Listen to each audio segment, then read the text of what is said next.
Welcome back to another Pirkei Avot text explication. I'm your host, Rabbi Drew. We are now on the 8th text in the 4th chapter, and we have a saying from Rabbi Yishmael, son of Rabbi Yose. Now, if this name sounds familiar, it's because the previous text was also from Rabbi Yishmael, son of Rabbi Yose. And if you recall, that text was some wisdom, some advice from Rabbi Yishmael, son of Rabbi Yose, about judging and adjudication, to try not to be involved in adjudication. But as we're going to see here, it's probably because he has such intimate knowledge as a judge himself. And one thing I'll point out before we get into it, I mentioned just a lot of the texts in the first chapter were very tripartite, 3-part structure. We've seen even also throughout some 4-part structured texts. Curiously, in this chapter, we've seen a bunch of sort of two structured texts. This is in line with that. Here we go.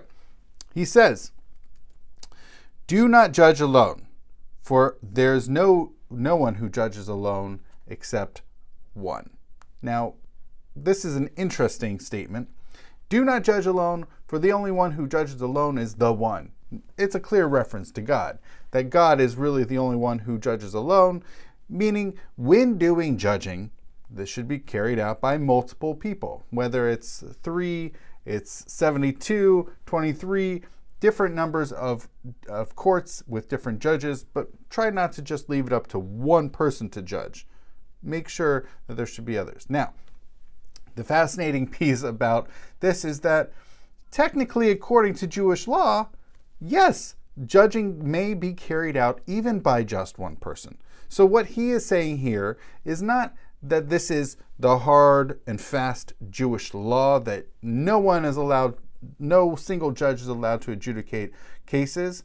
He is merely advising one not do this, meaning you can, but it's better not to. Rather, if there's any one individual who is doing any judging, let it be the one, God. But again, that's his own advice.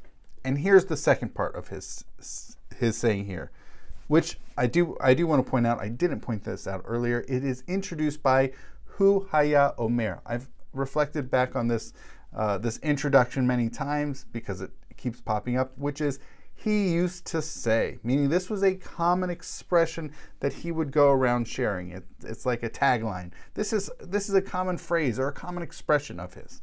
So don't judge alone, for there's no one who judges alone except the one. And now here's the second part.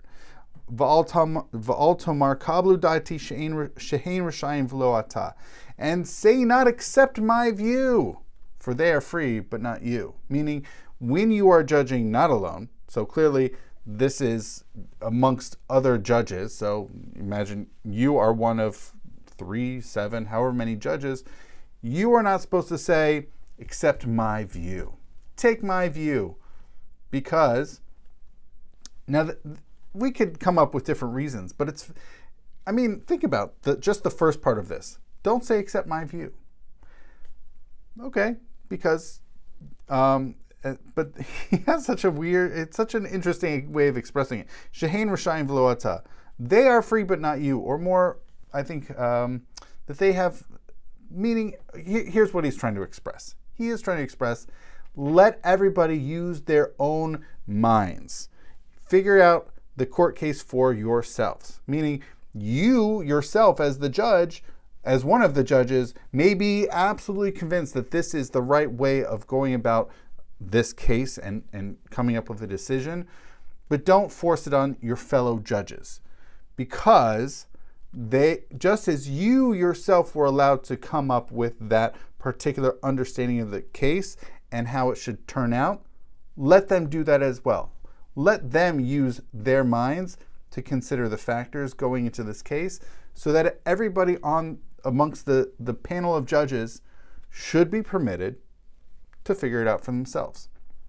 So just to take it all together, the very first one, he says, don't judge alone, just let that be God, even though that's his saying, and technically, according to Jewish law, there are individual judging that is permitted. And he says, when you are sitting amongst other judges, don't tell them my way or the highway. Say, let them figure it out for themselves, and you obviously keep your opinion and advise that ultimately, but don't tell them they have to take yours. So this has been the 8th text in the 4th chapter, another wisdom of Rabbi Yishmael, son of Rabbi Yose. And just as we had seen in the previous text, he is talking about adjudication, about judging, and he clearly must have been judging. He must have been a judge. I wonder, I don't know that we have a lot of texts about him, but knowing who his father was, Rabbi Yose